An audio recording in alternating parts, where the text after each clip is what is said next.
नमस्कार प्रिय दर्शकों, आज के इस कार्यक्रम में हम चर्चा करने जा रहे हैं तुला राशि वाले जातकों के लिए अक्टूबर का महीना कैसा रहने वाला है।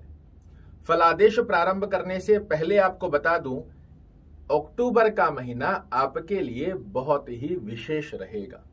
उसका सबसे प्रमुख कारण है कि पिछले 18 महीनों से जो राहु और केतु महाराज ने आपके दो केंद्र की स्थिति में, एक आपके सर पे पत्थर रख रखा था और दूसरा पैरों में बेड़ियां बांध रखी थी।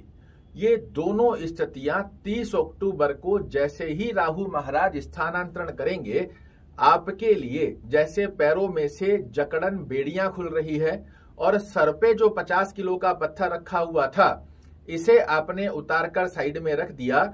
ये अनुभूति इस महीने की आखिरी तारीख से एक दिन पहले आप अवश्य करते हुए पाए जाएंगे। अद्भुत रूप से आपके जीवन में देखने को मिलेंगे बहुत बड़े लाभ। आइए जानते हैं सर्वप्रथम स्थिति में स्वास्थ्य दृष्टिकोण की स्थिति अक्टूबर के महीने में आपके लिए क्या संकेत दे रही है। आपके लग्न के स्वामी होते हैं शुक्र महाराज और अक्टूबर के महीने में ये आपके एकादश भाव में संचरण करेंगे, जिसे पूर्णतया एक शुद्ध संकेत माना जाएगा कि अक्टूबर के महीने में आपका स्वास्थ्य दृष्टिकोण बेहद खास रहने वाला है। एकादश भाव में शुक्र महाराज बैठे हैं। ये छोटी मोटी मौसमी बीमारियों का प्रभावित योग बनाते हैं, खांसी जुकाम का।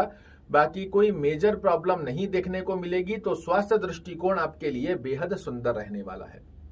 बात करें यदि धन दृष्टिकोण की स्थिति आपके लिए क्या संकेत दे रही है, तो आपके धन भाव के स्वामी होते हैं मंगल महाराज।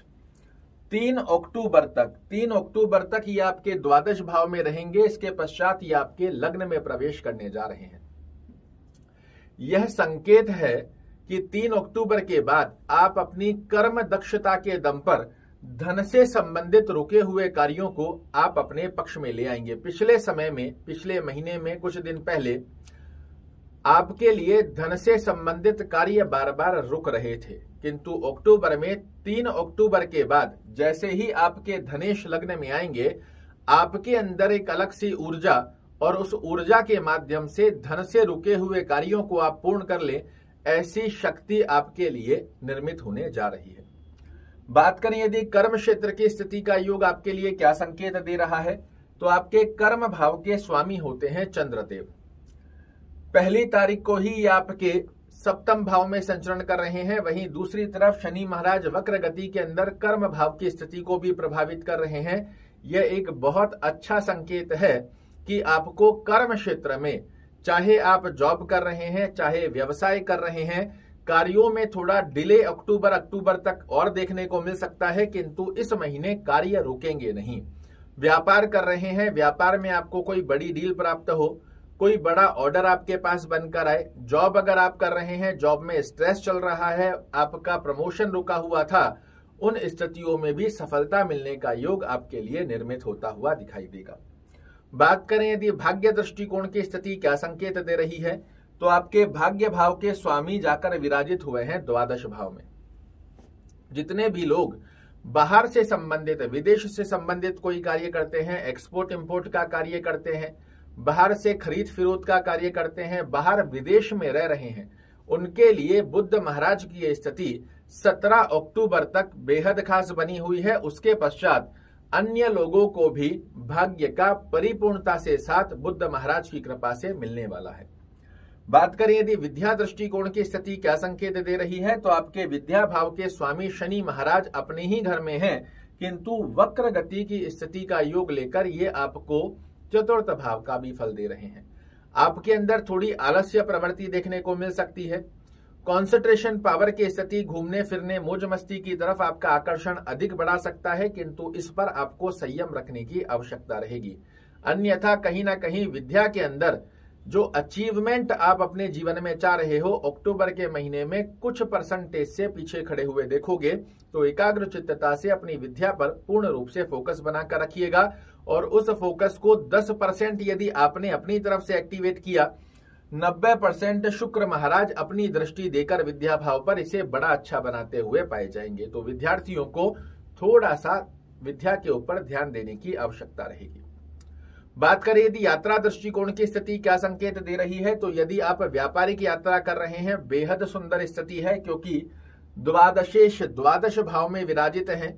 3 अक्टूबर के बाद में पूरे महीने आप यदि यात्रा का प्रयोजन बनाते हैं, आपको बहुत अच्छे लाभ देखने को मिलेंगे। चाहे व्यापारिक यात्रा, चाहे भौतिक सुखों को प्राप्त करने वाली यात्रा आपके लिए बड़ी सुंदर रहने वाली है। बात करें यदि दाम्पत्य जीवन की स्थिति का योग क्या संकेत दे रहा है, तो आपके दाम्पत्य भाव के स्वामी मंगल महाराज 3 अक्टूबर को लग्न में प्रवेश कर जाएंगे और अपने ही घर को देखेंगे। आपकी कुंडली के ये नॉन फेवरेबल ग्रह होते हैं, किंतु जब भी ग्रह अपने घर को देखता है तो इसे बड़ा अच्छा बनाता है। पिछले महीने में जो आपको मनमुटाव देखने को मिले, अपने पार्टनर से संबंधित स्वास्थ्य रूपी योग के खर्चे देखने को मिले, वो 3 अक्टूबर के बाद समाप्त होने जा रहे हैं। अंडरस्टैंडिंग बहुत अच्छी रहेगी और दाम्पत्य जीवन में मधुर संबंधों की स्थिति का योग आपके लिए निर्मित होगा। प्रेम संबंधों की यदि हम चर्चा करते हैं तो प्रेम संबंध की स्थितियां भी आपके लिए अक्टूबर के महीने में सामान्य रहेगी। थोड़ा सा सामंजस्य बनाकर रखने की आपको आवश्यकता रहेगी। शुभ रंग की यदि हम चर्चा करते हैं तो काला रंग, नीला रंग, इसी के साथ सफेद रंग का जितना ज्यादा आप अपने आसपास के ऑरा में, अपने आसपास के वातावरण में, खाने में, पहनने में व्हाइट, ब्लैक और ब्लू का यूज करते हैं, उतना सकारात्मक ऑरा आपके सामने क्रिएट होता है। कोई भी बड़ा कार्य करना हो, बड़ा डिसीजन लेना हो तो प्रयास कीजिएगा अक्टूबर के महीने में शुक्रवार और शनिवार के दिन कोई भी बड़ा डिसीजन लिया हुआ आपके लिए बेहद श्रेष्ठ फल देने वाला है। शुभ अंक की यदि हम चर्चा करते हैं तो 2 अंक इस महीने आपके लिए बेहद खास रहेगा, जिसका पालन कर 2 और 7 अंक का पालन कर आप बना सकते हैं अपने बिगड़े से बिगड़े काम अपने पक्ष में। इस महीने की ब्रह्म की पर यदि हम चर्चा करते हैं, दुर्गा चालीसा का पाठ कीजिए, ओम शुक्राय नमः का जाप कीजिए और पूर्ण महीने नहाने के पानी में 1 चम्मच कच्चा दूध डालकर यदि आप स्नान करते हैं, शुक्र महाराज के आशीर्वाद से आपके बड़े से बड़ो मनोरथ पूर्ण होते हुए पाए जाएंगे, जो कि देंगे आपको बहुत बड़ी प्रसन्नता। आशा करता हूं मेरे द्वारा दी गई ये जानकारी आपको पसंद आएगी। कल फिर से एक नई जानकारी लेकर आपके सामने उपस्थित होऊंगा। तब तक के लिए नमस्कार।